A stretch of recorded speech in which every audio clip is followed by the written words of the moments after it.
एक इंसान अपनी जिंदगी अच्छे से जी गया, जाते जाते अगर सारे ही ऑर्गन्स अगर वो डोनेट कर दे, काफी लोगों का भला हो सकता है। बहुत ज्यादा। एक खास धर्म है जो कहता है कि भाई नहीं, ये हराम है ऑर्गन्स डोनेट करना, तो वो सिर्फ देते टाइम हराम है, लेते टाइम हराम नहीं है उनके लिए।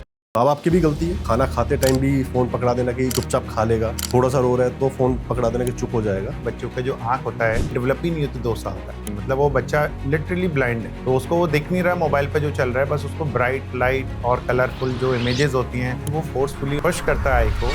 पहले के टाइम पे गुलाब जल तो हर घर में मिलता था कि आप गुलाब जल as such that is not for eye you, तो आप उसे डालते हो तो उसके प्रिजर्वेटिव बहुत हार्मफुल होते हैं। क्या ब्लू ग्लासेस सच में प्रिवेंशन है?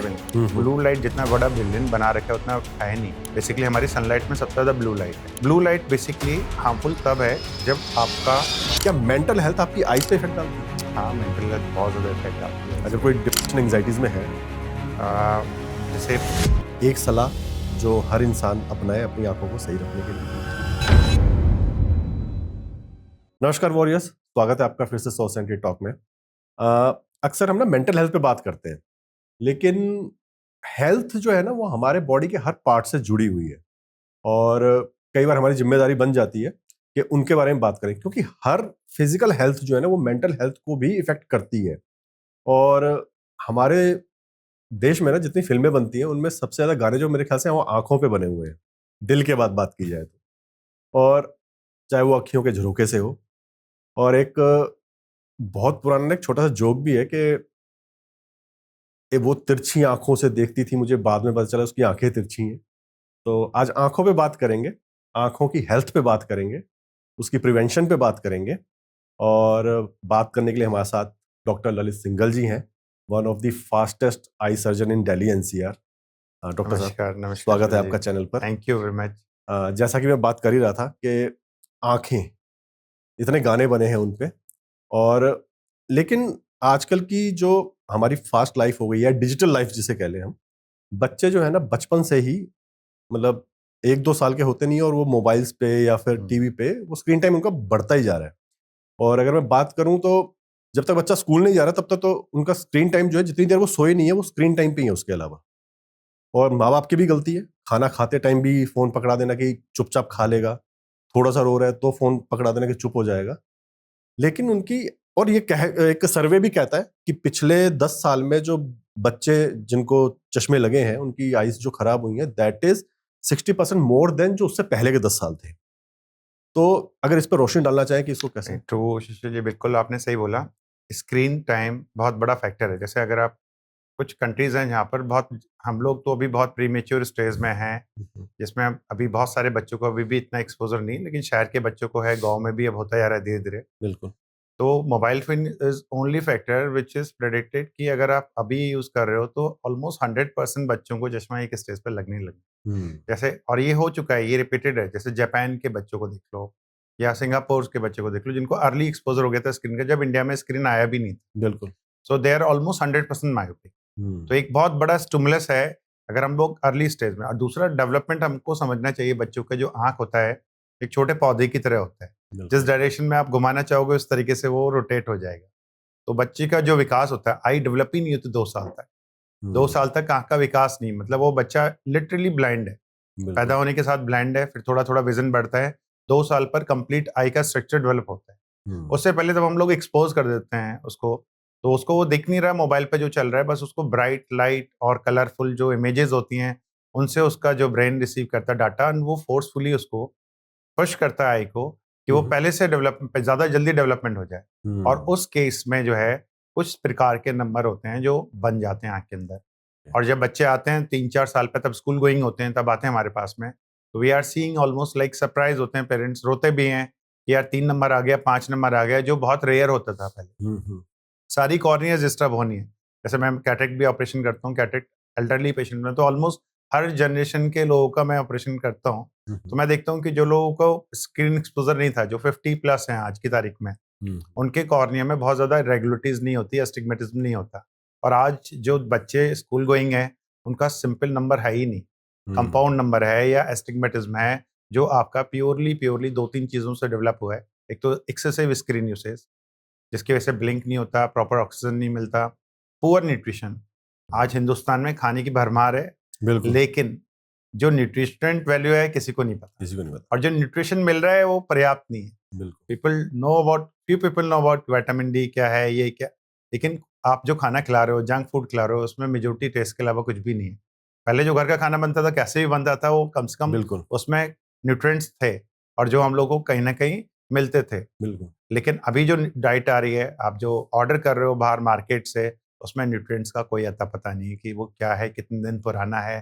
सिर्फ टेस्ट को एनहांस करने के लिए वो जो सिंथेटिक्स डाल के वो बना रहे हैं। बिल्कुल और कहीं ना कहीं तक पेरेंट्स भी बहुत इजी हो गए, दोनों वर्किंग होते हैं तो जोमेटो स्विगी है तो ऑर्डर कर देते हैं, बच्चे भी खुश और वो भी खुश, बस।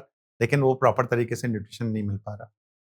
और तीसरा होता है कि इसमें जो है कोई, जैसे सब वर्किंग हो जाते हैं तो कोई पीछे से चेक नहीं है। पहले होते थे ग्रैंड पेरेंट्स होते थे घर में कि वो चेक करते थे कि भाई गेम तो नहीं खेल रहे, बहुत ज़्यादा कोई पढ़ाई लिखाई कर रहे हो नहीं कर रहे हो, यहाँ कोई चेक ही नहीं बचा है। तो अगर एक बच्चा अगर घंटों तक मोबाइल पे या टीवी पे लगा हुआ है तो घंटों तक लगा हुआ है। तो ये सब कारणों से जो है ना वो बहुत ज़्यादा आई प्रॉब्लम बढ़ गया। आई तो बढ़ ही गया, बाकी सब प्रॉब्लम तो आई, मेंटल प्रॉब्लम की आप बात करते वो भी बढ़ गया। बट आई में तो we are seeing lot of problem and almost 50% of patients in my clinic as well as I can like है कि जो भी मेरे और कलीग्स होंगे उनकी क्लिनिक में बच्चे हैं आज की तारीख में। बिल्कुल जबकि आपने कभी अपने पेरेंट्स को सुना होगा कि आई सर्जन के पास गए हाँ किसी बिल्कुल एल्डरली एज ग्रुप में। बिल्कुल अभी हमारे 50% जो पेशेंट्स आते हैं वो बच्चों की फॉर्म में है।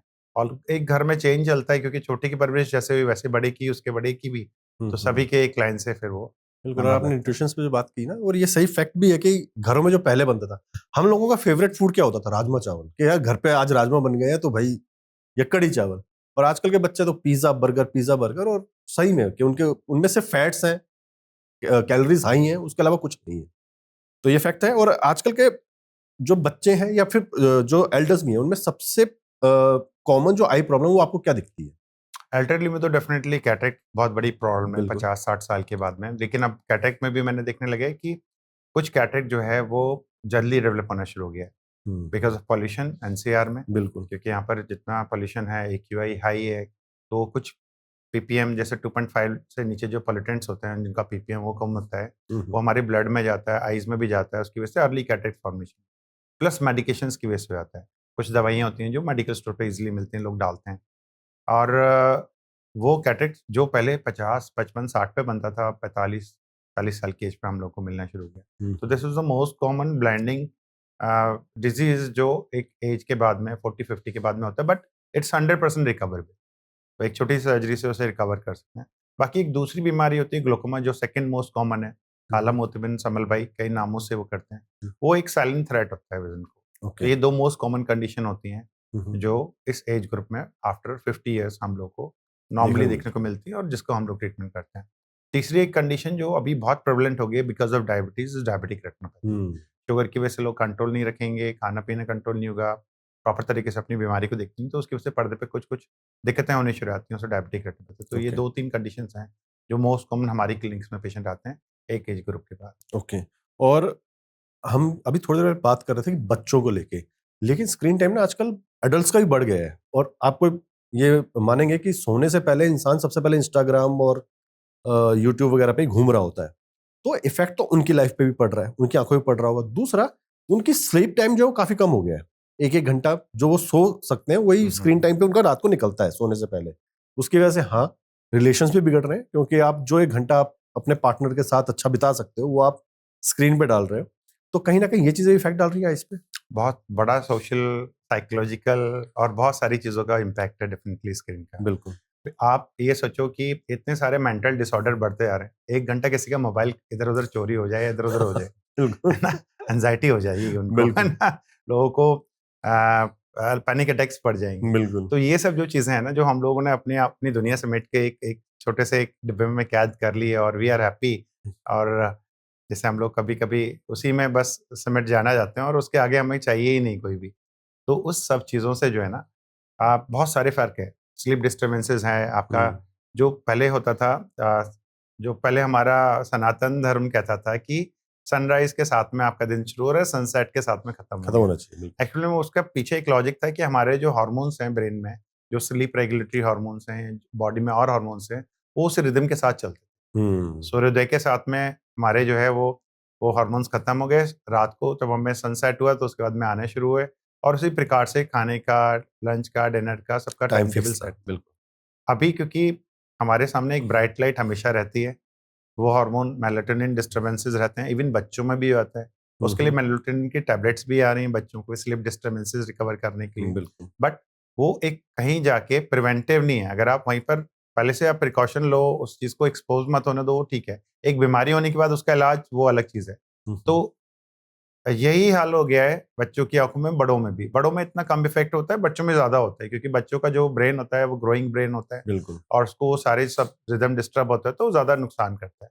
बड़ों में भी यही हालत है। तो बिल्कुल आप ब्राइट लाइट के सामने रहोगे और बिफोर गोइंग टू बेड, जो सबसे बेकार चीज़ है जो आपने ज़िक्र किया, बिल्कुल बेड पे जाने से पहले अगर आप ब्राइट लाइट के सामने हो, जो यूवी रेडिएशन और जो कंप्यूटर पे आपको मिल रहा है, ब्लू लाइट और जो भी मोबाइल फ़ोन में मिल रहा है, वो basically that is killing your hormone. वो आपके हार्मोन को सीक्रेट ही नहीं दे रहा, स्लीप हार्मोन बनेगा ही नहीं। बिल्कुल तो it's advisable to not to use any these gadgets at least couple of hours before going to bed. सोने से पहले 2 घंटे पहले, डिनर के बाद वॉक वगैरह करो। You can take hot shower if you are having sleep problem. Natural तरीके से आप कोशिश करो कि अपने हार्मोन्स को डेवलप करो, अपने उनको ग्रो करो और उसके बाद में स्टॉप यूजिंग दिस गैजेट्स, क्योंकि ये जो चीज़ है वो आपको किस बीमारी की तरफ ले जाएगा। जो बीमारियां अब तक कैंसर वैंसर ये सब सुनते आए हैं, मेंटल हेल्थ बहुत बड़ा इश्यू होने वाला बहुत है बड़ा issue। और वो इसके लिए इतने डॉक्टर भी पर्याप्त नहीं है जो उसको टेक केयर कर पाएंगे आने वाले फ्यूचर में। और डॉक्टर से ज्यादा मुझे ऐसा लगता है कई बार पेशेंट बोलना भी नहीं चाहता। एक तो उन्हें पता ही नहीं होता है कि वो डिप्रेशन एंजाइटी की तरफ जा रहे हैं और कोई खुल के बोलना नहीं चाह रहा। हम लोग, हमारे पास जितनी कॉल्स आती हैं, हमने ये नोट किया कि इस वक्त शायद दुनिया को मोटिवेशन स्पीकर चाहिए ही नहीं, उन्हें चाहिए गुड लिसनर्स।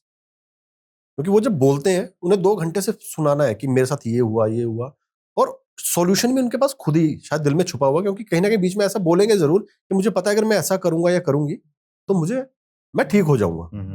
तो वो सॉल्यूशन तो लोगों के पास है, लेकिन वही कि बोलते नहीं है। तो हाँ, डॉक्टर्स भी नहीं है उतने पर्याप्त, ये फैक्ट है। और वही है कि इंसान अगर खुल के बोल दे, अपने दिल के हाल सुना दे तो ठीक हो ही जाएगा। सुनने वाला भी नहीं है। सुनने वाला भी नहीं है कोई।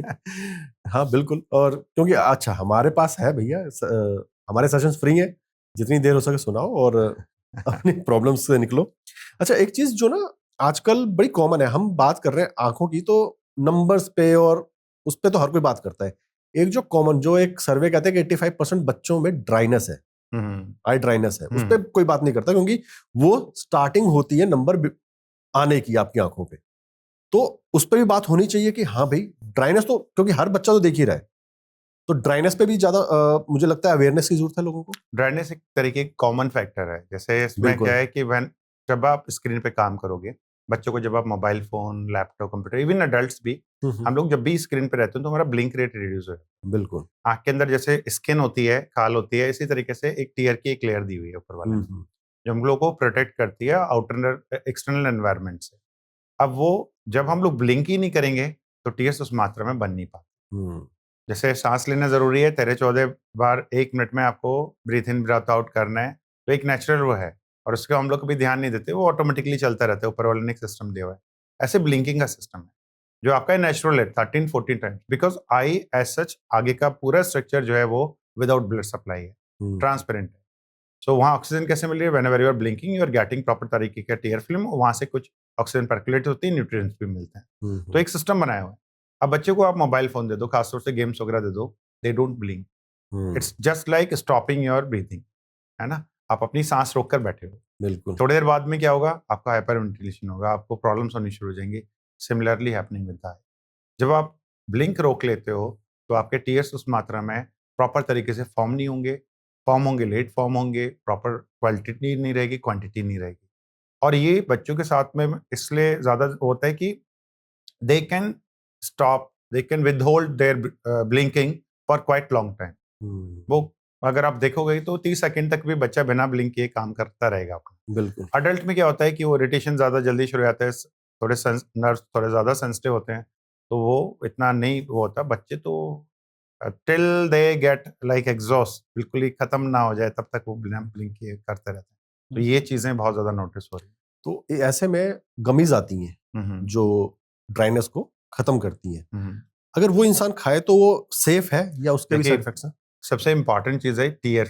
फिल्म को अगर कोई आपकी चीज खत्म है तो उसको डायरेक्ट जो रिप्लेनिश करेगा वो बिल्कुल आई ड्रॉप्स करेंगे, ओके। है ना, हाँ लुब्रिकेटिंग जी आई ड्रॉप्स बिल्कुल। आते हैं और डिपेंड करता है कि कितनी सीवीटी की पहले के ड्राइनेस टाइम है। पे गुलाब जल तो हर घर में मिलता था कि हाँ, आंखों में लेकिन डालना। गुलाब जल वी डोंट एडवाइस, क्योंकि उसमें कुछ ना कुछ प्रिजर्वेटिव होता है। हम्म। हम लोग की दवाइयों में भी गुलाब जल आता है, एक मॉडिफाइड फॉर्म में और ओके स्ट्राइल फॉर्म में आता है ओके। कुछ मेडिसिन में। हम्म गुलाब जल एज सच वो प्रिजर्वेटिव वाला, that is not for eye use. Hmm. जब आप उसे डालते हो तो उसके प्रिजर्वेटिव बहुत हार्मफुल होते हैं, ओके। वो एक तरह के केमिकल रिएक्शन करते हैं, लोगों को एलर्जी करते हैं। वो हम्म। लग रहा है तो उसका मतलब वो नहीं है बहुत अच्छा, हाँ वो आपकी हाँ आई को पीएच को मैच नहीं कर रहा है बिल्कुल और वो नुकसान ही कर रहा है आपकी बिल्कुल। सरफेस को। तो वी डोंट रिकमेंड कि आप गुलाब जल डालो। हम्म, सबसे इंपॉर्टेंट चीज जो है वो ड्राई आइज को समझने का ये है कि आपको ना हो, उसके लिए आपको बच्चे को उस स्क्रीन से काम करना है, बिल्कुल फ्रीक्वेंट ब्लिंकिंग इनहांस करना है और आउटडोर एक्टिविटीज थोड़ी इनहांस कीजिए। कुछ ड्रॉप्स आती हैं जिसको हम लोग माइल्ड मॉडरेट सीवियर कैटेगरी के हिसाब से डालेंगे। गमीज का बहुत कम रोल है बेसिकली, क्योंकि जितनी भी ओरल मेडिकेशंस हैं वो आपके पूरे सिस्टम में जाएंगी, फिर वो लैक्रिमल ग्लैंड में आएंगी और वो वहाँ पर अगर टीएस बना भी रहे हैं, अगर बच्चा प्रॉपर तरीके से, जो मेन मैकेनिज्म जो समझना है वो ये कि ब्लिंक ही नहीं कर रहा तो वो फिर वहाँ से अगर मैं ग्लैंड में भर भी दूंगा उसके टीएस तो वो नहीं काम करेंगे। बिल्कुल। तो हम लोग को ये वाली जो एक्सरसाइज प्रिवेंटिव वाली उस पर उस पे ज्यादा ज्यादा वो काम करना है। करना पड़ेगा। और इट शुड बी, मेरे ख्याल से ये स्कूल लेवल पर भी कहीं ना कहीं जो है ना इनकॉर्पोरेट कर देनी चाहिए हम लोग को, बिल्कुल कि ड्राई आइज क्या है और कैसे कंप्यूटर विजन सिंड्रोम क्या होता है, और एटलीस्ट कुछ कुछ एक्सरसाइज जैसे 20-20-20 और फ्रीक्वेंट ब्लिंकिंग, ये वहाँ टीचर्स को भी इनकॉर्पोरेट करनी चाहिए ताकि वो अपने क्लासरूम में मास लेवल पर ये लोग बताएं, बिल्कुल। तब और जाके ये बच्चे छोटे लेवल पे होंगे। हो जाना चाहिए। आजकल स्कूल तो बैड टच और गुड टच सिखा रहे हैं, तो मेरे ख्याल से आइज पे भी काम करें तो बहुत बहुत जरूरी है अच्छा है। इस पर। क्योंकि एक हाल फिलहाल में एक पेरेंट थे, वही है कि कुछ पेरेंट्स की भी गलती रहती है कि वही बच्चा अगर चुप है तो दे दो। उससे हमने उनको कहा भी कि भाई, तो उन्होंने वो ब्लू ग्लास वाला हम्म। फंडा दे दिया हमें। तो हम्म। क्या ब्लू ग्लासेस सच में बच्चों में प्रिवेंशन है? एडवाइजेबल नहीं। देखो मैं बताता हूँ, उसमें ये कि अगर आप कोई गलती कर रहे हो और उसके ऊपर एक और कोई गलती करके उसे छुपाने की कोशिश कर रहे बिल्कुल। हो, ब्लू लाइट उसका लॉजिक समझने की जरूरत है। जैसे मैंने अभी मेलाटोनिन का बात किया, हम्म तो एक पिगमेंट होता है जो डायरेक्ट वेरिएशन से चलता है। हम्म। ब्लू लाइट जितना बड़ा बिलियन बना रखा है उतना है नहीं। बेसिकली हमारी सनलाइट में सबसे ज्यादा ब्लू लाइट है, और हम लोग बचपने से खेलते हुए उसी से काम करते हुए आ रहे हैं। बिल्कुल।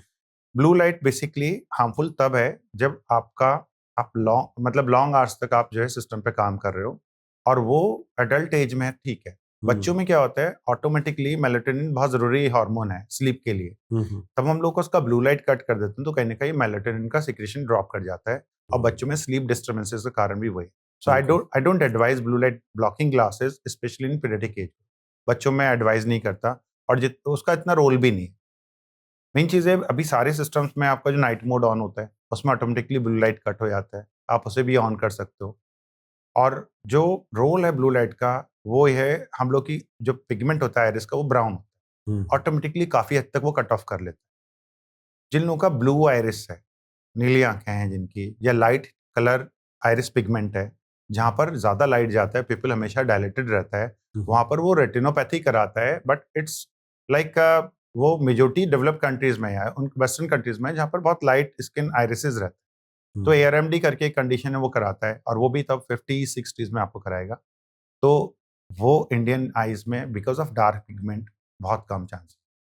दूसरा, जितना यहाँ ब्लू लाइट सेल किया जाता है वो it's just a marketing kind of thing, like people are selling glasses worth rupees lakhs in name of blue light, because they are having something की जिसको उन्होंने विलेन बना के कि यार सी दिस थिंग इज मतलब harming your eyes. Actually it's not that true. Blue light इतना villain नहीं है। ब्लू लाइट बच्चों के लिए तो बहुत जरूरी है, उनके ब्रेन के डेवलपमेंट के लिए, पिनियल ग्लैंड होता है उसके डेवलपमेंट के लिए, बाकी रिदम के डेवलपमेंट के लिए। बच्चों के लिए ब्लू लाइट कट ऑफ नहीं करना चाहिए। After 18, 19, 20 years, if somebody using mobile phone, laptop for long hours, say for example 5-6 घंटे से ज़्यादा यूज़ कर रहे हैं। दूसरा, नाइट मोड ऑन नहीं कर सकते, they are fond of using bright skin, तो then you can use those blue light. वो आपको प्रिवेंट करेगा ARMD से, बट वो आएगी 50-60 साल।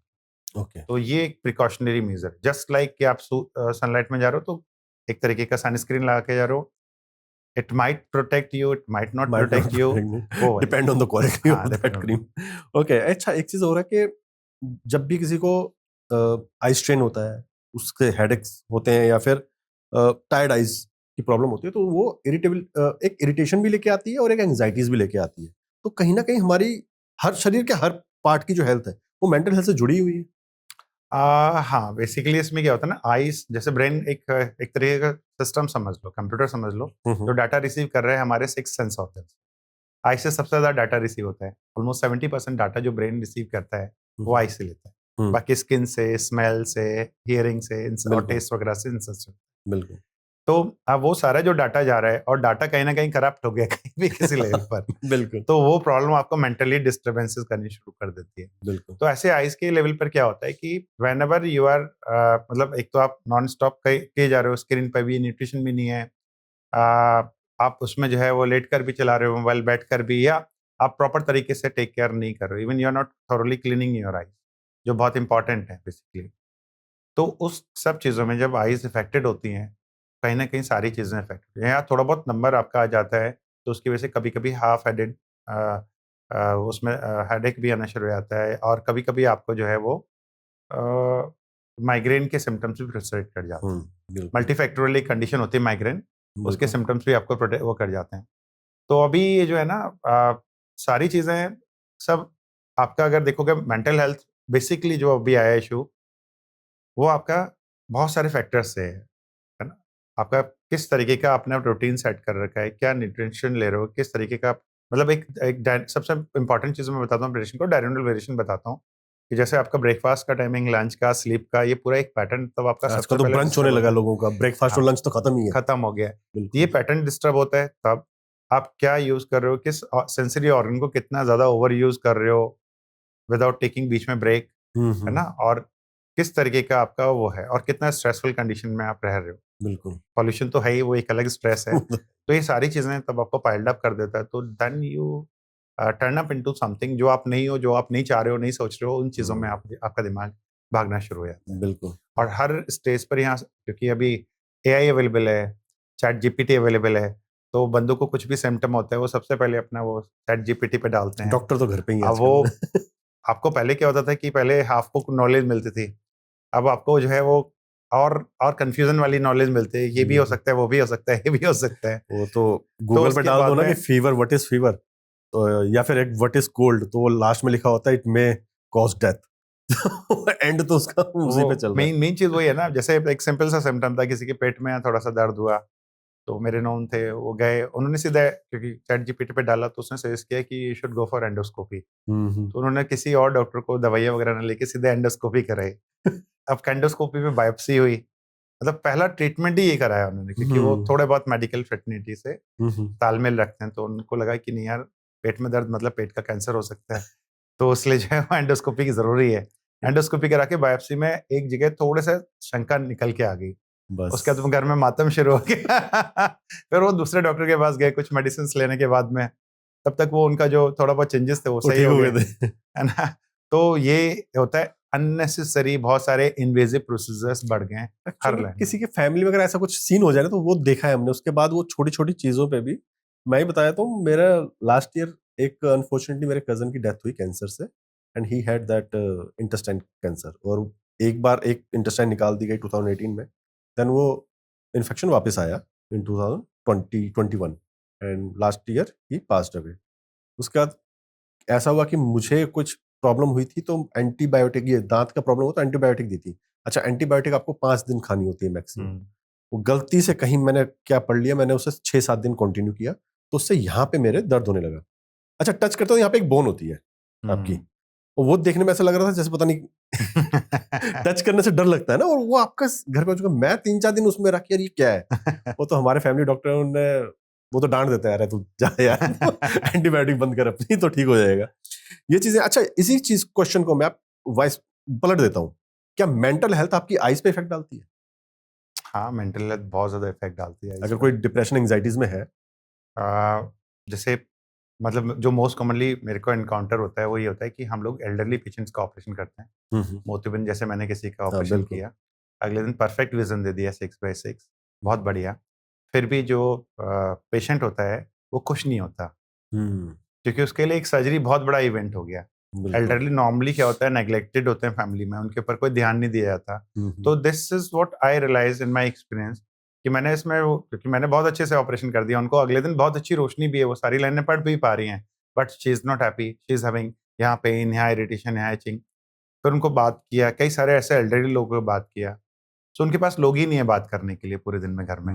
अब उनके लिए एक सर्जरी हो गया, तो सर्जरी करने के बाद वो सिर्फ मेरे को ये बोलने आ रहे हैं, डॉक्टर साहब आप सुन तो लेते हो, मेरे को बात तो कर लेते हो, वो 2 बात इधर की करेंगे, 2 बात इधर की करेंगे, बट उनके पास पूरे दिन के लिए बात ही करने को नहीं। तो कहीं न कहीं वो एक डिप्रेसिव स्टेट में है, और उनके लिए अगर ये इवेंट हो गया और वो बताएँगे वहाँ पर अपने बच्चों को कि मेरे आई में प्रॉब्लम है, तो वो 4 बार, 6 बार, 10 बार लेकर आएगा। और वो कम से कम इस बहाने जो है वो मिलते हैं, मेरे से भी बात की, और तब भी कोई प्रॉब्लम नहीं, 4-4 महीने तक, 6-6 महीने तक आते हैं, तो I just talk them, relax them, और मैं सिर्फ वही दवाइयाँ बता देता हूँ कि ठीक हो जाएगा इससे, और वो 5-6 महीने में हो भी जाता है उनका, बिल्कुल ऐसे कोई सिम्पटम नहीं होते, बट कहीं न कहीं वो उनका डिप्रेशन जो होता है, वो एक सर्जिकल इवेंट के साथ में एक्ज़ैगरेट कर जाता है, और वो उनको एक रास्ता, वे आउट दिखता है कि भाई इस तरीके से। तो I have seen this thing like my practice specially in elderly females, जो पूरे दिन कोई काम नहीं होता, कोई बात करने के लिए उनके घर पे नहीं है। तो I have like notice experience this those thing, thing. ये एक्सपीरियंस है मेरा। बाकी इसमें हर एज ग्रुप में होता है, बच्चों में भी खास तौर से होता है। एक कंडीशन है एम्ब्लियोपिया, जिसमें क्या होता है, एक आँख की रोशनी बहुत कम होती है, एक आँख की ठीक होती है। तो अभी भी जितना बच्चों में अर्ली एक्सपोज़र में हम लोग को जो नंबर मिल रहा है, वो रेगुलर नंबर मिल रहा है। एक आँख में ज़्यादा नंबर है, एक आँख में कम है, जिसकी वजह से स्क्विंट आँख का डेविएशन भी बहुत बढ़ गया है।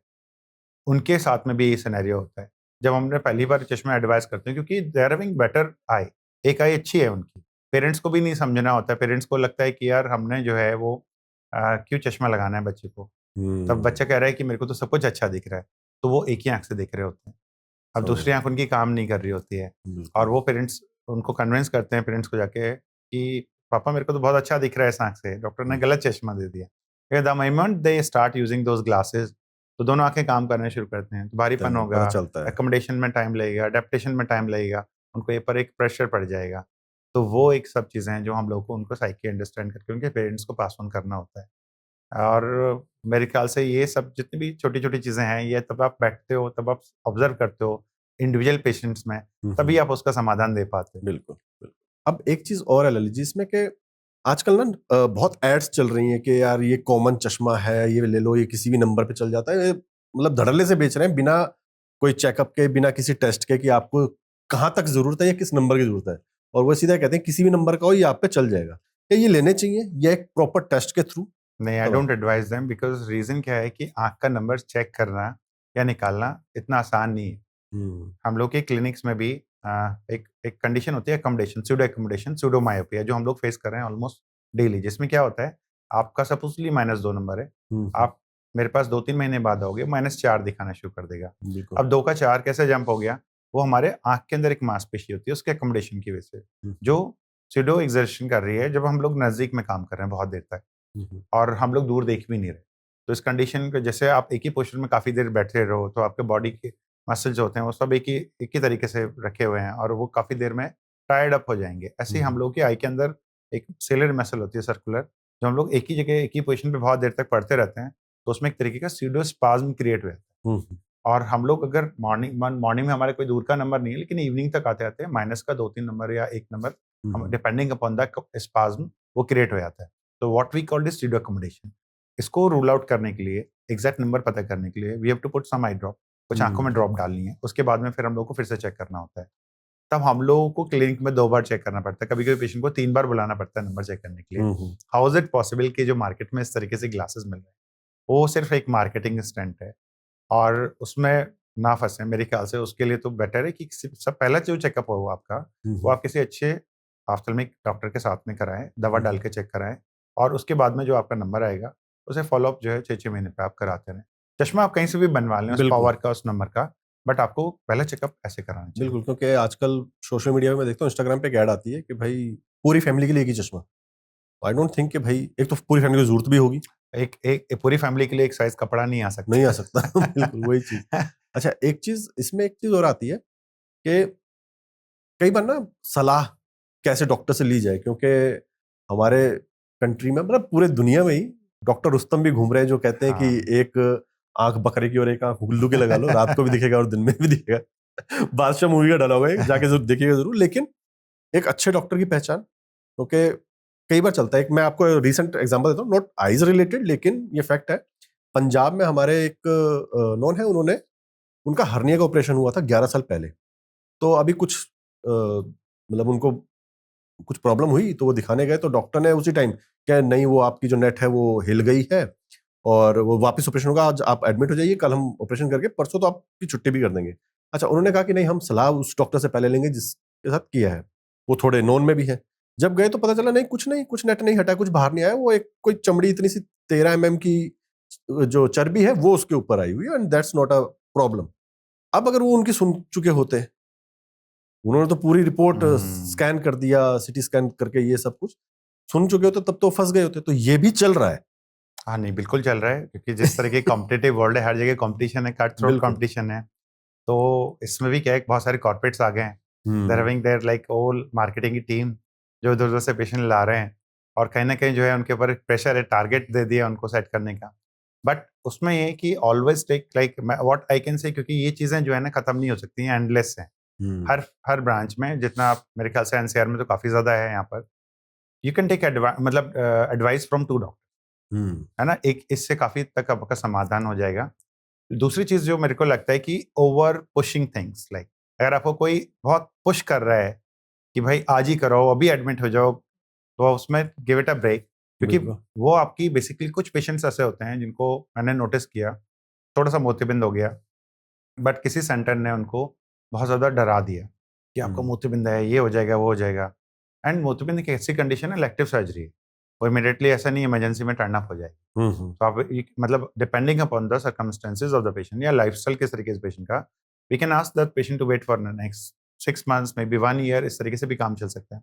बट जब आपको कोई बंदा ओवर पुश कर रहा है और आपको वहाँ पर जो है कोशिश कर रहा है कि आज ही एडमिट हो जाओ, आज ही करा लो, कल ही करा लो, अर्जेंट है, ये है, तो try to take like opinion from other surgeon as well. Hmm. दूसरा इसमें यहाँ जो लोग ट्रैप होते हैं वो होते हैं एंजाइटी वाले, हम्म। जिनको लगा, दिमाग में शंका आया कि किसी ने बोला कि यार मेरी तो ब्रेन ट्यूमर है दिमाग में, वो इस बिल्कुल। शंका के साथ में डॉक्टर के पास में गया, और और पहले डॉक्टर ही ने, बता रहा है, हाँ वो पहले बता रहे हैं मेरे को ब्रेन ट्यूमर ट्यूमर लग रहा है ना, हाँ। है। अब डॉक्टर वहां पर जो बंदे बैठे हुए हैं, वो उसे नंबर ऑफ लिस्ट दे देंगे, एमआरआई करो, ये करो, एडमिट हो जाओ, ये हो जाओ।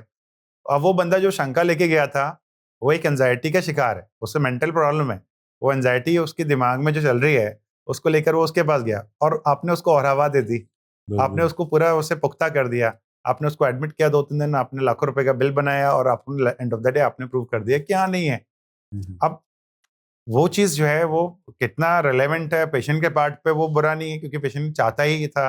डॉक्टर के हम्म। पार्ट पे ये कि उसको एक इस तरीके का मिल पकड़ गया मिल बंदा। गया। तो अभी this is what happening in almost everything. बिल्कुल। पीपल आर अपने सिम्पटम्स को गूगल पे डालते हैं, चैट जीपीटी पे डालते हैं, उनको एक डायग्नोसिस मिलकर आ जाती है, और वो हाफ कुक नॉलेज और डायग्नोसिस के साथ में दूसरे डॉक्टर के पास जाते हैं, और वहाँ उन्हें बताते हैं खुद कि मेरे को ये शंका है। हम्म। अब वहाँ पर आपका सामने वाले बंदे को आप ऑटोमेटिकली जो है वो, अब जो कॉर्पोरेट वर्ल्ड है, बहुत सारे ऐसे हॉस्पिटल्स हैं, वो कार्ड भी है बहुत सारों के पास, ये हेल्थ केयर फैसिलिटी भी है कि भाई आपके पास में कार्ड है, हेल्थ इंश्योरेंस कार्ड है, आप आ जाओ, एडमिट हो जाओ, हम आपकी सारी जांचें करा देते हैं। बंदा 3 दिन के लिए एडमिट हो गया, शंका के बेसिस पे उसकी सारी जांचें हो गई, और वहाँ हॉस्पिटल का एक बिलिंग साइकिल हो गई, और पेशेंट की अपने यहाँ शंका निकल और गई। बिलिंग साइकिल पे एक चीज याद आई है, कुछ जैसे हेल्थ इंश्योरेंस कंपनीज है ना, उनके वो चले हैं कि भाई आप 10 लाख का लीजिए, वो 1 करोड़ का ऐड हो जाएगा, वो करके वो ठीक है। अच्छा, उसमें ऐसा कि अगर आप फर्स्ट ईयर ऐड नहीं करते हैं, कोई भी रिडीम नहीं करते हैं उसको, तो आपका नेक्स्ट ईयर 2 करोड़ का हो जाएगा टर्म प्लान, जो आपका जो भी हेल्थ का टर्म प्लान है। अच्छा, अब उसमें क्या है कि हाँ हो जाएगा, लेकिन अगर आपने कुछ भी रिडीम कर लिया तो वो 1 करोड़ ही रहेगा। अच्छा, अब आपको कोई बीमारी नहीं हुई और उनको 6 मंथ्स आपके क्रॉस हो गए ना, उनको कॉल आने शुरू हो जाएंगे, अरे सर आप एक बॉडी चेकअप करवा लो। वो तो रिडीम हो ही जाना है। अच्छा, आप सोचोगे अच्छा बॉडी में तो लगेगा नहीं, वो रिडीम में गिना जाएगा नहीं, लेकिन वो 5,000 का टेस्ट भी रिडीम में आ गया, और उसके ओके। चक्कर में 1 करोड़ तो आपका अगला ही साल जो आपको बेनिफिट मिल सकता है वो निकल गया। ये बहुत कॉमन चल रहा है, ये बात आप जो सही कह रहे मार्केटिंग जायंट्स बैठे हुए हैं, अब हम लोगों बहुत। का क्या है कि I am operating patients, I am doing surgeries, तो मैं बीमारी को ट्रीट कर रहा हूँ, तो पेशेंट को उस हिसाब से दिखूंगा कि कौन बिल्कुल। कितनी उसमें लिख कर आया, कोई कितनी सीवियर बीमारी है, उसका ट्रीटमेंट उस हिसाब से बताया गया, या क्या मेंटल इम्पैक्ट पड़ रहा है, या हम्म। क्या वर्क पे इम्पैक्ट पड़ रहा है उनका, बिल्कुल। है ना, सोशल इम्पैक्ट पड़ रहा है, या साइकोलॉजिकल इम्पैक्ट क्या पड़ रहा है उस बीमारी की वजह से। So I am basically decreasing the burden of that disease, कि वो पेशेंट को मैं किस तरीके से करके, बट ये सारी जो चीजें मैं सोच रहा हूँ, वो एक मार्केटिंग वाला बंदा मार्केटिंग नहीं वाला नहीं सोच रहा सोच है। They are just thinking about कि यार ये पेशेंट जो है कितना पैसा दे सकता है, इसको मैं कैसे कहाँ तक वो कन्विंस कर सकता हूँ कि ये प्रोसीजर ये कराए वो कराए, तो मार्केटिंग वाला बंदा सोच रहा है सो दैट मेरा एक टारगेट पूरा हो जाए तो मैं अपने बॉस से फिर उस हिसाब से अप्रिशिएट अगले साल ले सकूँ। तो ये दोनों चीज़ें जब क्लब हो गई हैं, जितने भी कॉर्पोरेट वर्ल्ड में हो गए हैं, तो वो चीज़ें थोड़ी मेसी हो गई हैं। क्योंकि ये एक ऐसा फील्ड है जहाँ पर एथिकल, नॉन एथिकल के बीच में एक बहुत ब्रॉड लाइन है, बिल्कुल एक ग्रे लाइन है, जहाँ पर आप जो है बहुत सारी चीज़ों के साथ में करके जस्टिफाई कर सकते हो, you can save your skin. बाकी सारी चीज़ों में नहीं, जैसे और भी स्पोर्ट्स हैं और बिल्कुल बहुत सारी चीज़ें हैं, इसमें बहुत ज़्यादा आपको लाइन नहीं मिलता है। ब्लैक एंड व्हाइट के बीच में एक थिन लाइन मिलेगी। बिल्कुल but medical branch is such a branch जिसमें एक बहुत वाइड ग्रे लाइन है। अगर कोई कॉर्पोरेट कोई पेशेंट सोच कर आया है मुझे को कैंसर है और उसके वो सारे इन्वेस्टिगेशन करके एडमिट करके लाखों रुपए वो अगर उसकी पॉलिसी से ले रहा है, तो वो अपने आप को जस्टिफाई कर सकता है। या वो पेशेंट आया मेरे पास और मैंने कहा यार तेरे को तो एंजाइटी कैंसर वैंसर कुछ नहीं है, तो ये दवा खा 8-10 दिन काम चला है ना, दिमाग से निकाल ये सब चीज, बिल्कुल तो वहां पर बिना किसी उसके भी कर सकते हैं। हमारे तो दादाजी को प्रोस्टेट का इशू हुआ था, तो वो उसके लिए गए थे, तो वो डॉक्टर ने ऐसे ही पूछ लिया, वही कॉर्पोरेट वाले थे, या डॉक्टर ने ऐसे पूछ लिया कि आपको कोई और प्रॉब्लम तो नहीं है, तो वो ना हाफ डिस्प्रिन खाते थे रोज के, हार्ट की कभी प्रॉब्लम हुई थी ना 2098-99 में बल्कि, तो उन्होंने बस ऐसे बता दिया कि हाँ मैं हाफ डिस्प्रिन खाता हूँ ये वो, तो कहते अच्छा आपका फिर टेस्ट कर लेते हैं कहा आपके स्टंट पड़ेंगे, 2 आज डालेंगे 2 बाद में, 2 दिन का एडमिट कर दिया, बेहोश किया, कुछ नहीं किया, और कहा कि स्टंट डल गए, स्टंट का तो पता भी नहीं चलता। हाँ, फिर 6 महीने बाद उनको वापस आना टेस्ट करे, तब उनके फिर भी 2-3 दिन के लिए एडमिट करके स्टंट डल गए। ऐसे ही हमने भी कुछ टाइम पहले उनका टेस्ट करवाया, तो वो एक्सरे कहते भाई साहब इनके तो कोई स्टंट नहीं डले हुए मतलब ये कॉर्पोरेट करता है, ये बात फैक्ट है। आप कहीं ना कहीं देखो हर कोई तो नहीं करता, लेकिन हाँ हाँ लेकिन होते हैं। अब होते वो हैं। बंदा तब, क्योंकि इसमें दिक्कत ये है ना कि अगर एक डॉक्टर उस तरीके का पैटर्न करना शुरू कर, जैसे अभी अहमदाबाद में एक डॉक्टर मिला था जिसमें आयुष्मान के थ्रू जो है बहुत सारे स्टेंट डाले उन्होंने, जहाँ इंडिकेटेड नहीं थे वहां पर भी आप वहां डाल पे भी रहे हो। डाल दी, हाँ अब बिल्कुल पेशेंट को तो नहीं पता, क्योंकि इसका तो जजमेंट जो है डॉक्टर को लेना है। अगर बिल्कुल मैं आपको कोई बीमारी आप लेकर आओ, मैं बोलूँ नहीं ये तो बहुत जरूरी है आपको करना, बिल्कुल तो आप जो है उसमें डॉक्टर के ऊपर छोड़ दोगे कि यार वो जो डिसाइड करे वो बढ़िया है। बिल्कुल ऊपर से टॉप ऑफ ये कि मैं बोलूँगा कि आपको पैसा खर्च नहीं करना है, आपको तो इसी में मैं कर दूँगा तो बिल्कुल बिल्कुल आप हो जाओगे नहीं पैसा भी खर्च नहीं हो रहा है और फिर तो बहुत ही बढ़िया भगवान है ये। बिल्कुल तो बिल्कुल इसलिए जो है वहाँ पर फिर पंगा हो जाता है कि वहाँ पर जो है एक आप तब लाइन ब्रीच करते हो तो definitely, and it's very tough to check that thing, क्योंकि हिंदुस्तान में 140 करोड़ की पॉपुलेशन है बिल्कुल और 2 से 3 लाख से ज़्यादा प्रैक्टिशनर हैं, और जितने प्रोसीजर्स यहाँ होते हैं, जितनी सर्जरीज यहाँ होते हैं, उनको आप कोई कोई बिल्कुल चेक नहीं है उस पर, उसकी पूरा मॉनिटराइजिंग है ही नहीं कि भाई कैसे किया जाए। वो है ही नहीं बिल्कुल बिल्कुल भी। बिल्कुल। अच्छा, अब एक हेल्दी आई के लिए एक गुड फूड और न्यूट्रिएंट्स क्या हो सकते हैं? एक बैलेंस न्यूट्रिशन होना चाहिए बेसिकली। हम्म आइज़ के लिए जो सारे विटामिन्स इम्पोर्टेंट हैं, हम्म कुछ-कुछ मात्रा में। जैसे अभी हिंदुस्तान का हर बच्चा या इवन एडल्ट्स भी विटामिन डेफिशिएंट है। विटामिन डी हम लोग को अपनी डाइटरी सोर्स में नहीं मिलता, तो वो हम्म तो ऊपर से मेडिसिन्स लेना पड़ता है। हम्म बाकी कुछ रेयर विटामिन्स होते हैं। विटामिन ए, सी, ई तो सब कोई जानते हैं कि विटामिन बिल्कुल ए और सी जो है, वो हमें अपने फूड में मिल जाते हैं। अगर हम लोग कोई ग्रीन लीफी वेजिटेबल्स खा रहे हैं, हम्म एग अगर कोई खाते हैं, तो एग में भी लुटीन, ज़ाज़ेंथिन, कुछ विटामिन आई के मिल जाते हैं। हम्म और इसके अलावा जो है अभी बहुत सारी चीज़ें जो मिलने लगी हैं, तो मतलब रॉ फॉर्म में जो अभी अभी तो मैं देखता हूँ कि हिंदुस्तान में हर तरीके के जो है वो ग्रीन लीफी वेजिटेबल, और वैसे जो सैलेड्स मिलने लगे हैं अभी, हम्म, ब्रोकली भी हिंदुस्तान में हाँ बहुत बिल्कुल कॉमनली हो गई है। बिल्कुल कलरफुल कॉलीफ्लावर्स वगैरह भी सब, मतलब सब कुछ हिंदुस्तान में मिल रहा है। जितने भी कलरफुल वेजिटेबल्स हैं, फ्रूट्स हैं, वो आई के लिए, क्योंकि आई का मेन काम है रंग देखना है, कलर्स देखना है। हम्म जितने भी आपको कलरफुल वेजिटेबल्स और फ्रूट्स मिल रहे हैं, उसमें कुछ ना कुछ माइक्रो न्यूट्रिएंट्स हैं जो आई के लिए हेल्प करते हैं। हम्म नॉन वेजिटेरियन सोर्स में एग में एक अच्छा येलो पार्ट में जो लिटिन ज़ेरेंथिन होता है। अगर आप if you are taking daily 1 egg, तो वो भी आपको काफ़ी सफिशिएंट होता है। ओके और इसके अलावा प्लेंटी ऑफ वाटर, जो पानी हम्म पीना है आपको बिल्कुल ड्राई एज प्रिवेंट करने के लिए, जो एक बहुत कॉमन चीज़ है जो लोग नहीं करते, हम्म वो आपका ओमेगा 3 फैटी एसिड्स होते हैं जो हम्म आई के लिए हेल्पफुल है। फिश खाते हैं तो फिश में मिल जाते हैं वो, लेकिन अगर फिश नहीं खाते तो फ्लैक्सीड ऑयल वगैरह में मिलता है, ओके। तो उनको भी थोड़े-थोड़े रूप में आप ले सकते हैं, किसी भी उसमें। और मॉर्निंग का सन एक्सपोजर भी अच्छा है? अर्ली मॉर्निंग का बेसिकली होता था, बट उसके लिए 2-3 चीज़ें ज़रूरी है। एक तो पॉल्यूशन नहीं होना चाहिए बाहर इतना, जितना यहाँ स्मॉग है, तो वो बिल्कुल सन की जो मेन किरणें हैं नहीं पहुँच पाती। Hmm early morning sunrise and sunset के टाइम पे जो होते हैं, उसमें इंफ्रारेड रेडिएशंस होते हैं। Those are not like harmful for eyes, वो बहुत सारी चीज़ों के लिए, स्किन के लिए भी है, हम्म और आपको जो है वो आपको आइज़ के लिए हार्मफुल नहीं होता। जो ब्राइट लाइट होती है उसमें ब्लू लाइट होती है बहुत ज़्यादा, वो आइज़ के लिए यूवी रेडिएशन होते हैं बहुत। तो आइज के लिए बहुत हार्मफुल। ओके। तो आप अर्ली मॉर्निंग और लेट वही सनसेट वाला कर सकते हो, बट वो it should be pollution free area जहाँ आपको बस सन हो और ओपन एटमॉस्फेयर हो, तो वो यहाँ एनसीआर में मिलना बहुत मुश्किल। बिल्कुल। अच्छा, एक चीज और, जो एक डेली आई एक्सरसाइज क्या हो सकती है या हैबिट जो आई को आपकी हेल्दी रखे? अगर आप सिस्टम बहुत ज़्यादा यूज़ करो तो एक 20-20-20 रूल है, हम्म, जिसमें after working for 20 minutes you hmm, have to look 20 feet apart, 20 feet apart देखना है आपको। 20 फीट नहीं है तो कोई भी कमरे का, अगर 10 फीट का कमरा है तो इसी कॉर्नर में एक फिक्स कर लो कि यार मेरे को इस कॉर्नर पे देखना है, ठीक है? और वो आपको 20 सेकंड करना है। हम्म, मतलब और उसमें मैंने एक चीज़ और ऐड ऑन की है कि उसमें ब्लिंक करो कितना भी पॉसिबल हो। मतलब आपको 20 मिनट काम करके 20 सेकंड के लिए दूर देखना है, और उस 20 सेकंड के लिए आप जितना दूर देखोगे उतना बेहतर है, और उसमें ब्लिंक करो 5-6 बार, 8 बार, 10 बार। तो ये आप एक हैबिट बना लो। आपको 1 घंटे में 1 मिनट निकालना है। आफ्टर 20 मिनट्स 20 सेकंड निकालना है, 1 घंटे में 1 मिनट। पूरे अगर 10 घंटे स्क्रीन पर हो तो सिर्फ 10 मिनट ये एक्सरसाइज करनी है पूरे दिन में, ओके। और इससे आपकी आइज़ काफ़ी हेल्दी रहेगी। आपको जो ड्राइनेस की प्रॉब्लम है वो सॉल्व हो जाएगी। आपको जो सूडो एकोमोडेशन मैंने बोला कि नज़दीक में एक नेगेटिव नंबर बन गया, वो भी सॉल्व हो जाएगा आपका। और ब्लिंक करने से आपके टीएस भी अच्छे बने रहेंगे, इरिटेशन नहीं होगा, रेडनेस नहीं होगी आँख के अंदर। ये आपको बहुत छोटा-सा एक जैकपॉट एक्सरसाइज़ है कि आपने ये करना शुरू किया तो आपको काफ़ी सारी चीज़ें इसमें कवर होगी। बाकी इसके अलावा एडिशनल होता है आई क्लोज़ करके roll in, roll out, like clockwise, anti clockwise roll in करना। बिल्कुल। ठीक है, ये सब आप कर सकते हो। कुछ आई एक्सरसाइज़ जैसे हर डायरेक्शन में आई को मूव करना, एक एच बना लो एक पेन से, वो भी आप कर सकते हो उसमें। ये ओके। और एडिशनल एक एक्सरसाइज़ है। एक चीज और आती है, कई बार हम ना मिथ्स की बात करते हैं। हुँ, हाल फिलहाल में मून इक्लिप्स हुआ था, लूनर इक्लिप्स था इंडिया में।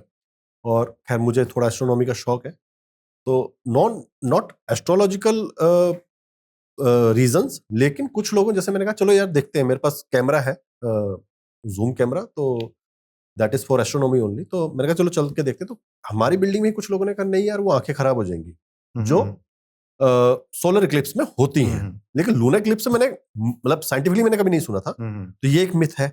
ऐसे कौन से मिथ आप कॉमन सुनते हैं जो आइस को लेके लोगों में है? सोलर एक्लिप्स में भी रीज़न है, क्योंकि हम्म। इसका साइंटिफिक एक रीज़न है। हाँ बिल्कुल। जब कंप्लीट सोलर एक्लिप्स होता है ना तो बिल्कुल डार्क हो जाता है। बिल्कुल। जैसे डार्क होगा तो हमारा प्यूपिल बिल्कुल डायलेट हो जाएगा, हम्म। और जो डायमंड रिंग बनता है, जो सबसे पहला जो सोलर का वो किरण आना शुरू होता है, उसके साथ में बहुत ज़्यादा यूवी रेडिएशन यूवीज आता है, आती हैं, बिल्कुल। और वो यूवी इतनी ज़्यादा पेनिट्रेटिव होती हैं आई के लिए कि आपके रेटिना को डैमेज कर देती हैं। बिल्कुल। वो आपका मैकुला जो मेन एरिया जहाँ से हम देख रहे हैं उसको बंद कर देती हैं। हम्म। तो उसके बाद में सामने का तो चीज़ चला गया आपका।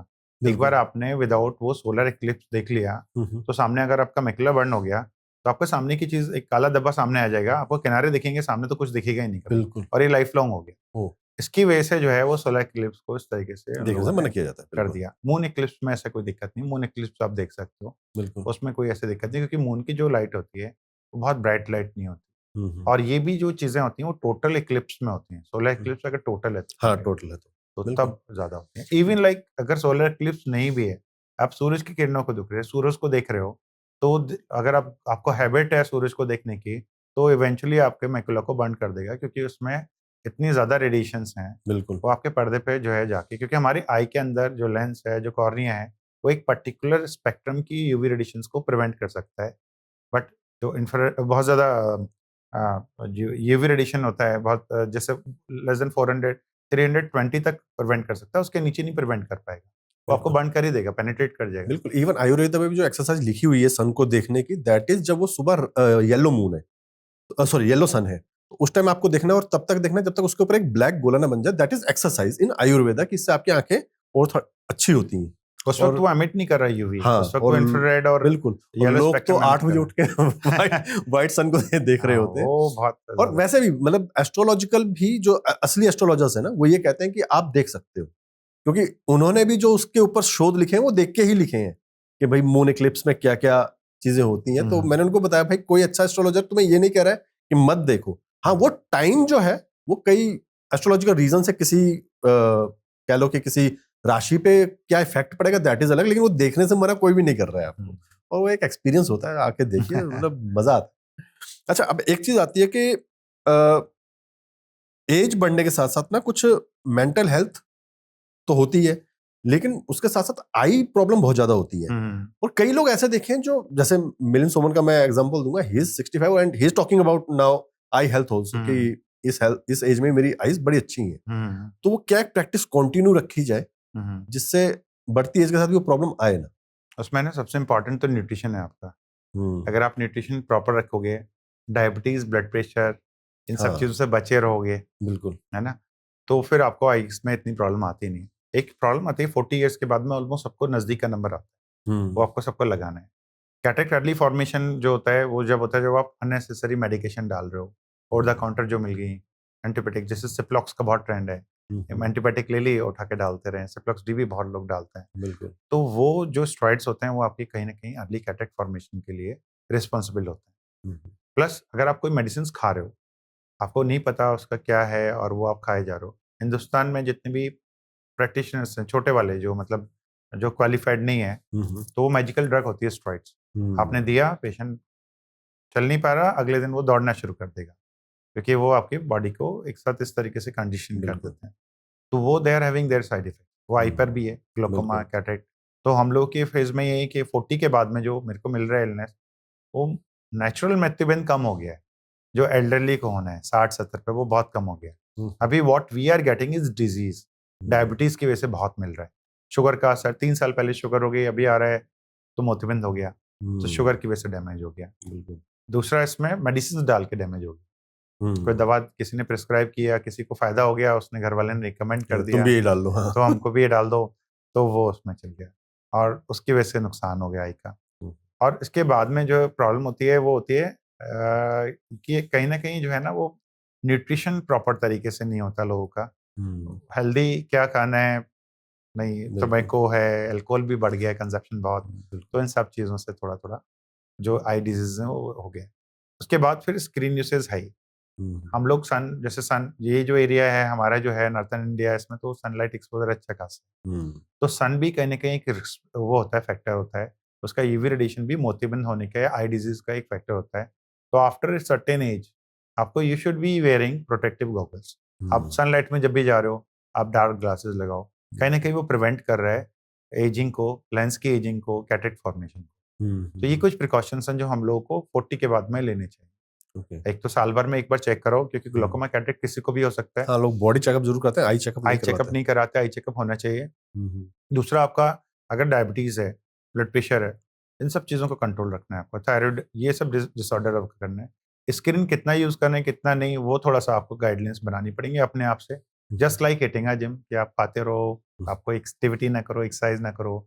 ऐसे ही आइज़ के लिए भी है कि अगर आप चलो नहीं कर रहे हो कुछ भी, लेकिन अगर जब आप प्रॉब्लम होगी आपको, तो उसमें फिर जो है बहुत ट्रबल हो जाएगा। फिर उसमें जो है वो आपको ईज़िली सॉल्व नहीं होता, क्योंकि एक ड्राई आइज़ जो प्रॉब्लम होती है, वो क्रोनिक प्रॉब्लम में चली जाती है। आप कई सालों तक उससे जूझते रहते हो, कई सालों तक दवाइयाँ डालते रहते हो, तब भी आपको उस तरीके से नहीं हो पाता, जिस तरीके से नॉर्मल होना चाहिए। तो एक क्रोनिक कंडीशन है। तो आप अगर शुरू से थोड़े-थोड़े प्रॉब्लम्स, वो प्रिकॉशंस लोगे, तो मेरे ख्याल से तो वहाँ तक नहीं पहुँचोगे उस तरीके। बिल्कुल। और एक सेंसिटिव इशू की बात करते हैं, that is total blindness. Total blindness में ज्यादातर केसेस में कहा जाता है कि अगर आईज मिल जाए, मैच कर जाए सब कुछ, तो ठीक हो सकता है। तो आपको लगता है कि एक इंसान जो अपनी जिंदगी अच्छे से जी गया, जाते जाते अगर ऑर्गन्स, सारे ही ऑर्गन्स अगर वो डोनेट कर दे, तो कहीं ना कहीं काफी लोगों का भला हो सकता है। बहुत ज़्यादा। आइज़ में तो मैं स्पेशली, क्योंकि मैं कॉर्निया ट्रांसप्लांट करता बिल्कुल। हूँ, तो यहाँ पर नॉर्दर्न इंडिया में बहुत कम लोग ट्रांसप्लांट करते हैं। धीरे-धीरे अवेयरनेस हो रही है। बिल्कुल। तो एक कॉर्निया ट्रांसप्लांट, अगर कॉर्निया किसी हेल्दी बंदे का है और हम लोग उसे इम्प्लांट कर देते हैं दूसरे एक यंग या किसी भी इंडिविजुअल में, तो उसको कहीं न कहीं एक तरीके का बहुत नई बड़ा वो जिंदगी मिल होता है जाती कि एक रीज़न, है। बिल्कुल। क्योंकि आइस के साथ में काफ़ी अच्छे से इम्प्रूवमेंट हो जाता है उसका विज़न। और ऐसे बहुत सारे लोग हैं जिनको चाहिए कॉर्निया, और जिनको कॉर्नियल ब्लाइंडनेस हम लोग ट्रीट कर सकते हैं। आई कई सारे तरीके के होते हैं ब्लाइंडनेस आई में, लेकिन कॉर्नियल ब्लाइंडनेस एक ऐसी ब्लाइंडनेस है जिसको हम लोग ट्रांसप्लांट करके रिकवर कर सकते हैं। आँख का और भी कोई हिस्सा हमारा ट्रांसप्लांट योग्य नहीं है। लेकिन हाँ, डेफिनिटली एक अवेयरनेस प्रोग्राम से आई का ये हिस्सा, और कॉर्नियल ब्लाइंडनेस भी ऑलमोस्ट 20% ऑफ टोटल ब्लाइंडनेस जो उसमें कंट्रीब्यूट करता है। चोट लगने से हो गया, फायर क्रैकर, अभी जैसे अभी दिवाली पर बहुत सारे लोगों को चोट लगने से कॉर्निया में डैमेज हुआ, कई सारे कॉर्निया हम लोगों ने रिपेयर किए। तो कहीं न कहीं उन लोगों को लेटर ऑन एक कॉर्निया और इन्फेक्शन हो जाता है। फार्मर्स होते हैं जिनके आँख में कुछ लग गया, तो उसकी वजह से इन्फेक्शन हो गया। तो ये सारी जो कंडीशंस हैं, इनमें अगर राइटली हमें कॉर्निया मिल जाता है, हम लोग बदल देते हैं, तो इन आइज़ की रोशनी बचाई जा सकती है और बेटर की जा सकती है। हम्म। तो ये कहीं न कहीं अवेयरनेस जो है वो एक इसके लिए बहुत सारे मेरे ख्याल से पहले ऐड भी चलते थे। ऐश्वर्या की ऐड में बिल्कुल। आती थी, है हाँ, ना? बिल्कुल। उसके बाद वो बंद हो गया, बिल्कुल। क्योंकि it's a small token thing लोगों के लिए। कहीं न कहीं गवर्नमेंट को एक इनिशिएटिव इस पे लेना पड़ेगा, दोबारा वो तब ऐड शुरू जाके एक करनी मास पड़ेगी। अवेयरनेस होगी। उसका एक रीजन है, बहुत कम लोग जानते हैं कि कहना चाहिए नहीं कहना चाहिए, पर खुल के कहते हैं ना कि एक्चुअल में हुआ क्या था कि एक खास धर्म है जो कहता है कि भाई नहीं, ये हराम है हुँ, ऑर्गन्स डोनेट करना।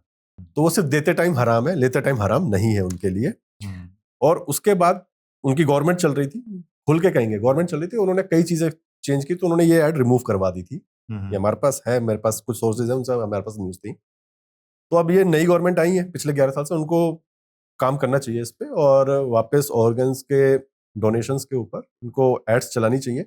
कुछ लोग करते हैं, और ये सच है डॉक्टर साहब के, मैंने एक पर्सनल देखा हुआ है, एक एक्सपीरियंस कि एक बच्चा ही था, उसका एक्सीडेंट हुआ, 12 साल का था, और उसकी डेथ हो गई, मगर उसके पेरेंट्स ने उसकी कुछ ऑर्गन्स जो यूज हो सकते थे वो डोनेट किए। एंड कुछ टाइम बाद ना एक बच्चा, मतलब के 13-14 साल का बच्चा उनके घर का आता है, और वो दरवाजा खटखटाता है, और जैसे दरवाजा खोलता है तो उसकी माँ उसकी आंखें देख के पहचान गई। कुछ फील हुआ उन्हें, हुँ। तो उन्होंने कहा कि बेटा मैंने जानती हूँ मैं तुम्हें। कहते कि वो साथ में उसके पेरेंट्स कि आपकी आंखें जो थी ना वो इनके काम आई हैं। तो that is very emotional thing, और ये होना चाहिए।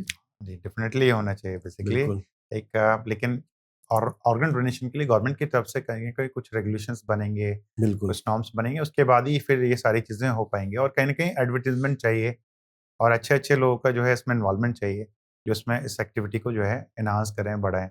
नॉर्दर्न इंडिया में ट्रेंड बहुत कम है, सदर्न इंडिया में people are more aware, education का बहुत बड़ा रोल है। स्कूल के लेवल पर अगर कहीं न कहीं ऑर्गन डोनेशन का लोग डालते हैं और प्लेज भी करते हैं कि हम ऑर्गन डोनेट करेंगे, या आईज़ तो एटलीस्ट कॉर्निया आई डोनेशन का तो अलग से एक प्लेज का फॉर्म काफ़ी लेवल पर भरा गया था। हम लोग के यूनिवर्सिटीज़ में भी और मेडिकल कॉलेज में भी हम लोग पेशेंट्स भरवाते थे रूटीन में।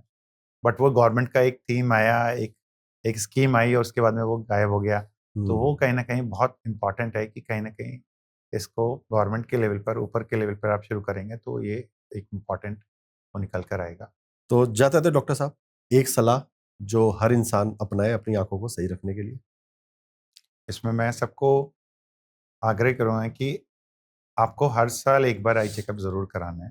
हम्म। आइज़ भी बहुत इम्पोर्टेंट चीज़ हैं, क्योंकि अभी आजकल हम लोग की क्लिनिक्स में जब बहुत देर हो जाता है, कभी-कभी बच्चों को 8-8, 9 नंबर निकलते हैं, तब पेरेंट्स को मालूम हो पाता है। तो एक तो स्कूल के लेवल पर होना चाहिए, 5 साल की एज पे, या स्कूल एडमिशन तब हो रहे हैं, तो उससे पहले एक आई चेकअप होना चाहिए मैंडेटरी। तो प्रिवेंशन है, अगर हम लोग टाइमली चेकअप कराएँगे, उससे बहुत सारी बीमारियों को होने से रोका जा सकता है। बीमारियों के इलाज के लिए तो बैठे हैं बहुत सारे डॉक्टर्स बैठे हुए हैं, बट जितनी जिस रफ्तार से बीमारियाँ बढ़ रही हैं, सारे डॉक्टर्स कम पड़ जाएँगे। बिल्कुल। प्रिवेंशन एक ऐसी चीज़ है कि अगर मैं बचाना चाहूँ तो यहाँ पर एक मैसेज से कि आपको जो है वो टाइमली एक एक तो बच्चों में बहुत ज़रूरी है, 5 साल से नीचे बच्चों को आप मोबाइल फ़ोन ना दें। हम्म। आप स्क्रीन ही ना दें, कोशिश करो आउटडोर वगैरह आप ज़्यादा वो कराओ उन्हें। आजकल गेम्स अलग-अलग तरीके के आ गए हैं, वो आप कराओ, बट 5 साल से नीचे बच्चों को स्क्रीन से बिल्कुल हटा के रखो। स्कूल से पहले जाने से पहले, एडमिशन से पहले एक बार आई चेकअप ज़रूर कराना है। बिल्कुल। आफ्टर 20 टू 40 इयर्स का एक ऐसा एज होता है जिसमें जो है ना ड्राइनेस बहुत ज़्यादा होता है, कंप्यूटर यूसेज बहुत ज़्यादा होता है, और उसमें आइज़ में बहुत ज़्यादा चेंजेस नहीं होते, नंबर वगैरह नहीं आता, बहुत ज़्यादा चेंजेस नहीं होते, बट ड्राई आइज़ के लिए आपको कुछ-कुछ एक्सरसाइज करते रहना है। जैसे एक 20-20-20 रूल मैंने बताया, आपका स्किन पे काम करते समय वो रूल फ़ॉलो करो, बिल्कुल। फ्रीक्वेंट ब्लिंकिंग करो, ड्रिंक प्लेंटी ऑफ वाटर, पानी ज़्यादा पियो, और जहाँ हो सके लेज़र वाला काम हटा दो। क्योंकि अभी हम्म। बंदों को ये है कि मूवी भी अगर देख रहे हैं तो मोबाइल पे चल रहा है, फिर ऑफ़िस का भी काम चल रहा है लैपटॉप पे, तो 2-2 3-3 स्क्रीन एक साथ रखे हुए हैं। Try to cut short your screen time. जो लेज़र वाला काम है, जितनी बड़ी स्क्रीन हो, जैसे टीवी हो घर में, तो आप उस पे देख लो। Try to reduce your screen time, और specially on short screen, small screen, वो आपको कम करना है। 40 के बाद में ग्लूकोमा, डायबिटिक रेटिनोपैथी और कैटरेक्ट, ये 3 बीमारियाँ ऐसी होती हैं, जिसको बहुत ज़्यादा चांसेस हो जाते हैं। तो हर साल एक बार आपको इवैल्यूएट कराना है। डायबिटीज़ से तो अच्छा कंट्रोल रखना है। आपको हर साल एक बार चेकअप कराते रहना है। बहुत सारी मेडिसिन्स ऐसे हैं जो प्रिवेंटिव काम करती हैं। बहुत सारे ट्रीटमेंट ऐसे हैं जिनको पहले इम्प्लीमेंट करने से आगे बड़ी बीमारियों को रोका जा सकता है। जब तक आप डॉक्टर का मशवरा नहीं लेंगे, सलाह नहीं लेंगे, तब तक आप उन चीज़ों को नहीं जान पाएँगे। इधर-उधर से दवाइयों का इस्तेमाल ना करें कि आप मेडिकल स्टोर पे गए, उसने आँख का कोई भी दवा दे दिया, वो ज़्यादा आपको प्रॉब्लम कर सकता है, वो आपकी बीमारी को और बढ़ा सकता है। और जब बीमारी खराब रूप में आती है, तो बहुत कुछ करने के लिए हमारे पास भी नहीं बचता। तो इसलिए जो है, आँखें अनमोल हैं, उनका थोड़ा-सा ध्यान रखना है और यही बहुत इम्पोर्टेंट चीज़ है जो मतलब जिसके थ्रू आप पूरी दुनिया देख पा रहे हो। बिल्कुल। तो इसलिए जो है बाकी किसी उसके लिए मैं यहाँ पे वो फ्लैश कर सकता हूँ हुँ, उसमें, हुँ। है ना? हम ये नीचे हम लोग का इंस्टाग्राम का वो जो है पोर्टल आपको वो मिल जाएगा, अपनी क्वेरी उस पे लिख सकते हैं, मैं उनको रिप्लाई दे दूँगा। ठीक है, थैंक यू डॉक्टर साहब फॉर गिविंग योर टाइम। और जाते-जाते लोगों से भी कहूँगा कि 5 साल की बात की सर ने कि 5 साल तक बच्चों को स्क्रीन टाइम ना दें। 5 साल तक के बच्चों को ना कई चीज़ें जो अवॉइड करनी चाहिए आपको, जो साइंस कहती है। एक तो स्क्रीन टाइम उनका जितना कम हो सके उतना कीजिए और अवॉइड कीजिए मोबाइल्स को। दूसरा सोडाज़ अवॉइड कीजिए क्योंकि सोडा जो है उनके मेंटल मेमोरी पे इफ़ेक्ट डालता है। वो मेमोरी काफ़ी लूज़ करता है। शुगर एक्सेस लेवल पे मत दें, वो भी आपकी मेमोरी पे इफ़ेक्ट करता है। 5 साल तक के बच्चों को ना बड़े जब आपके घर पे फसल उगती है ना, कोई एक किसान उसको समझ सकता है, तो जब तक वो पूरी भरपूर हो ना जाए, तब तक वो बड़ा ख़्याल रखना पड़ता है। तो 5 साल तक का बच्चे का कई चीज़ें डेवलप हो रही होती हैं, आईज़, माइंड और कई चीज़ें। उस पे वो रखिए। दूसरा कि कहा जाता है कि इंसान ना दुनिया से कुछ नहीं लेके जाता, फैक्ट है, पर दे के जा सकता है। अपने ऑर्गन्स डोनेट कीजिए, मेंटल हेल्थ या उस इंसान की समझिए जो सर ने कहा कि ये उसी चीज़ को प्रिवेंट कर सकती है जो सर्जरी है, ब्लाइंडनेस को, जो एक्सीडेंटली किसी की चली गई हो। तो एक इंसान जो सब कुछ देख रहा था, एक एक्सीडेंट हुआ और अब उसको कुछ नहीं दिख रहा है, तो उसके एक मेंटल हेल्थ, उसका एक इमोशंस को समझिए कि वो किस स्थिति से गुज़र रहा होगा। आपका एक डोनेशन जाते-आते उसके बाद आपको उन आँखों की क्या ज़रूरत जब आप है ही नहीं इस दुनिया में, तो वो आँखें किसी को दे जाइए, वो दिल किसी को दे जाइए, वो ऑर्गन्स किसी को दे जाइए। कई लोगों की ज़िंदगी सुधर सकती है। Thank you.